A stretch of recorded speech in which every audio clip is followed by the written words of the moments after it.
Imagine having 4 systems that allow you to travel the world, build your dream life, and scale your business effortlessly every single month, while controlling who you work with and what you work on. I'm about to break down all 4 systems in detail in this video. Let's dive in.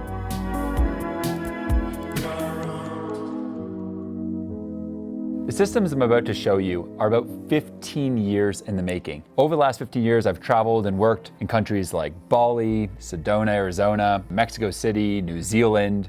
It didn't always look this way though. When starting my first business, Bitmaker, I was building in a snowy, cold winter in Toronto, Ontario, Canada. It was a brick-and-mortar business and I had no ability to travel the world. In some senses, I just felt stuck. I was overwhelmed and had no ability to travel. A couple years later, I was able to sell Bitmaker to General Assembly and realized that it was finally time to double down on freedom, having the ability to travel wherever I want, whenever I want, work with whoever I want, on whatever I want. As founders, we really got into business to have freedom in life. So I'm gonna break down the first system that will help you achieve this freedom so you can travel the world. It's all around controlling where you work.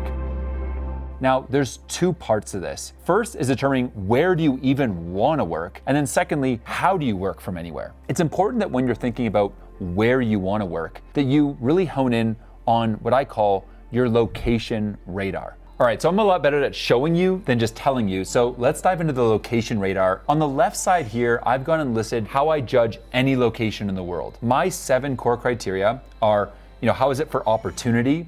Wi-Fi. It's got to have amazing access to nature. I need to have amazing founders around me, an amazing community, business friendliness, and access to an airport so I can just jet set whenever I want. So what I've gone here is then I've listed 5 of my favorite locations. You can see here Sedona, Dubai, Mexico City, Dolomites, and Bali, but you could put any location there across the columns. From there, you go and rank each location from 1 to 10. 1 if it's absolute garbage, 10 if it hits that criteria out of the park. For Sedona as an example, opportunity there, probably like a 5. Realistically, it's kind of out in the country. Wi-Fi, 10. Founders are probably like a 3 there, but nature is a 10. Community, I like the community there, 8. Business friendliness, we'll give it a 6. Access to airport, like an 8. When it comes to say Mexico City, which is actually where I've recently set up a home base, opportunity, give it a 9. Wi-Fi, 10. Access to nature is actually pretty damn solid. Founders, solid. Community, amazing. Business friendliness, love it. Access to airport, banger. When I go and I tally all this up, we get a score of, at a 70 across these 7 criteria, of 69. Not bad. When we look at Sedona, as an example here, we get a score of 50. So pretty good, but somewhere I'd only drop into maybe like a month of the year when I may be writing my book. I'll go and do this for each location that I'm considering, that it will kind of give me a bit of an objective measure as to where I should be located in the world. This is all good, but some of you may not even know which locations to even consider. Let's get on to the location radar prompt. We have a prompt here that says, you are an expert at advising founders on where to live in the world to have the most freedom, adventure, fun, and success. You help people live the most fulfilling lives possible and get the most out of life. Here are Matt's 7 criteria on where to live in the world: opportunity, Wi-Fi, nature, founders, community, business friendliness, and access to airport. Come up with 20 of the best locations in the world for Matt based on these criteria and 2 sentences on what makes it the best. Rank the locations from best to worst. Let's just see what Mr. ChatGPT comes up with. So here's my rank list. Well, look at that. Number 1, who would have guessed it? Mexico City, Mexico. So about the same ranking as I just found out myself, right? Thriving hub for founders, which I agree with. Exceptional Wi-Fi, hell yeah. Welcoming community of creatives and founders, definitely love it for that reason. Number 2, Lisbon, Portugal. 3, Dubai, which was also on the list. 4, Bali, which was on my list. 5 is Singapore, Medellin, Barcelona, Austin, Cape Town, Vancouver, Bangkok, Berlin. Go and take this location radar GPT prompt for a spin yourself if you're having troubles of figuring out even where the hell you travel in the world. Now you figured out where you're going to go work, but now you need to figure out how you can actually get the freedom to work from anywhere. There are business models that are easy mode, and then there are business models that are hard mode for traveling the world. Hard mode business models are like brick and mortar, manufacturing businesses, anything that keeps you stuck in one spot. On the other side, businesses like courses, digital products, masterminds, anything online, and you're good to go. A lot of founders make the mistake when they're first picking their business, they pick the wrong kind of business that's not going to be conducive to being able to travel the world. When I went and built Founder OS, I conceived a business that was built around my calling in life. Things like proven systems, building communities, helping founders with distribution, helping founders scale their businesses and lifestyles. I doubled down on those things and built it all online. For the community, we built it on School. For our newsletter, we built it on ConvertKit. For the sales engine of things, we built it on Stripe. All of my content is scheduled via Hypefury. We have all the right tools in place to run this online business on autopilot that allow myself to remove myself from operations and be able to travel the world and enjoy the beauty of the sights when I'm in different locations. Now we've talked about where and how you can just have the freedom to go anywhere in the world. Let's talk about what to work on. The next system you want to think about is really being able to focus on your zone of genius and then understanding the math to delegation. When you're going and thinking about traveling, you should be making sure that you are positioned as close to revenue generating activities as possible. Anything that does not fulfill your hourly rate, you should delegate, automate, or eliminate. You may go and find yourself going and scheduling a bunch of content on social media. And when you think about hiring someone for this role, it's about a $7,000 monthly role. If going and hiring that social media manager saves you 10 hours a week or 40 hours a month, it's worth doing this delegation math to make sense of the ROI for making that hire. We talked about how much time you're gonna save from a new hire. So let's just say you're hiring a social media manager, okay? And that person's gonna save you 10 hours a week or 40 hours a month. As a CEO, and your hourly rate, let's just say, is $2,000. Now, the cost of a new social media manager is likely, say, $7,000 per month, and your profit margin, let's just say it was 80%, okay? So here we can see that with the time saved times your hourly rate, we get to 80,000, okay? So 40 times 2K, $80,000 in revenue generated for that saved time that you've gotten back because of this hire. At a profit margin of 80%, your profit from that reallocated time now is $64,000. So 64K minus 7K is 57K.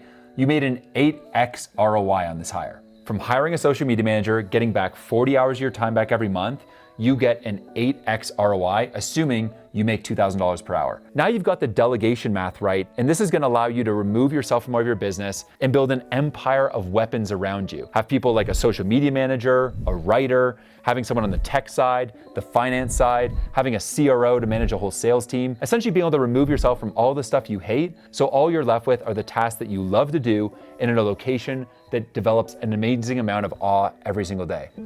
This math is life-changing because when you get it right, you remove yourself from working in your business and give yourself the freedom to work on your business. This makes all the difference because there's no sense going and traveling somewhere beautiful like Indonesia when you can't actually go and enjoy those waterfalls, or traveling the Dolomites and just getting stuck behind a computer instead of being able to rip down hills on a mountain bike. Now we've gone and got what to work on. Let's talk about when to work. When you think about working in any given location, anywhere in the world, what I see people make the mistake in is when they travel the world, they start to get on all these different routines. While it can look sexy from the outside, on the inside, if you're not able to stick to a consistent routine no matter where you are in the world, it's gonna break you. I like to stick to the same routine no matter where I am. The location may change, the routine stays the same. A strong founder is built on strong systems. Making sure that you have a strong daily routine for when you work, when you explore, is gonna give you a certain level of stability no matter where you are in the world. Now that we've got where you're gonna work, what you're gonna work on, and when you're gonna work, let's talk about who you're gonna work with.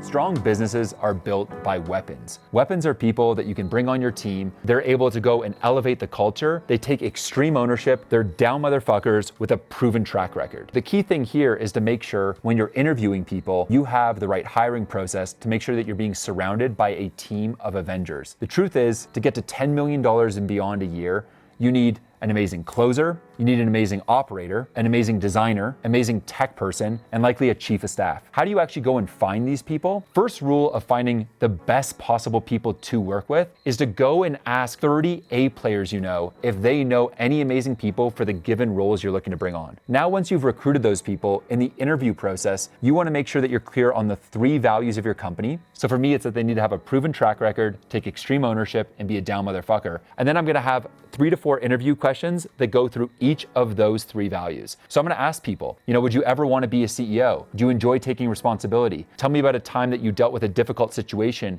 and how you spearheaded that. What's the moment that you're most proud of in your life? What are you most embarrassed of? What's a moment where you had to go and take a project from nothing through to $1 million a year in profit? I want to go and dig deep and understand, are they able to actually go and relieve me of the workload so I can enjoy my time while I'm traveling? The number one thing that I want to make sure that any person's doing beyond helping us get to 10 million a year, they're bringing me peace of mind so that I can sleep at night, knowing the business is safe, and I can actually enjoy my life versus being stressed, burnt out, and overwhelmed. The next aspect then is making sure you have them complete a challenge. Generally going to be around 5 questions that are going to give people a task that I actually would want from that role over the next couple months. I'm not just hoping that they pan out when they get started. I'm virtually guaranteeing that they're an amazing hire. So say I'm going and hiring a CRO to go and manage my sales team. I'm going to go and ask this person in the interview process things like, I want you to come up with your 90-day goals and break down your plan to go and execute these. Number 2, I want you to go and come up with a sales quota for the 3 salespeople on my team, and then an incentive structure to go and make sure they hit 120% of quota. I'm gonna go and make sure this person is not able to just do the job, but excel at the job. I often talk to founders that have scaled up their team, and before you know it, they've scaled up their own prison, and they are the prisoner. They've built a team of mediocrity. People aren't actually doing their roles. It's a big playground of people screwing around,